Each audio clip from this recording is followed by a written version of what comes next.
আবারও বলিউডে জোর গুঞ্জন চলছে মা হতে চলেছেন অভিনেত্রী ক্যাটরিনা কাইফ। সম্প্রতি ভাইরাল একটি ভিডিওতে দেখা গেছে হাতে হাত রেখে হাঁটছেন ভিকি ও ক্যাটরিনা। ভিকির পরনে ছিল সাদা শার্ট ও নীল ডেনিম, আর ক্যাটরিনা পরেছিলেন সাদা রঙের ঢিলে ঢিলা কো-অর্ড সেট। ঢিলেঢালা পোশাকটি পরে ক্যাটরিনা তার মাতৃত্ব ঢাকার চেষ্টা করেছিলেন। পাশাপাশি দেখা গেছে গাড়ি থেকে নামার পরও কিছুটা ধীরে হাঁটছিলেন ক্যাটরিনা।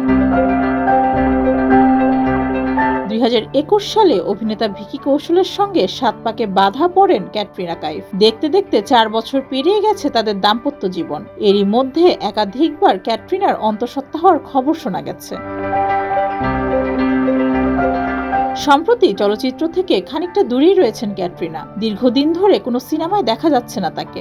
এদিকে ক্যামেরা থেকেও রাখছেন নিজেকে আড়ালে। এসব দেখেই ক্যাটরিনা ভক্তদের ধারণা, হয়তো নিজের শরীর ও মাতৃত্বকালীন সময়কে পুরোপুরি ব্যক্তিগত রাখতেই এত সাবধানতা অবলম্বন করছেন ক্যাটরিনা। তবে ক্যাটরিনা বা ভিকির পক্ষ থেকে এখনো অন্তঃসত্ত্বার বিষয়ে কোনো আনুষ্ঠানিক মন্তব্য পাওয়া যায়নি। ডেস্ক রিপোর্ট, যুগের চিন্তা।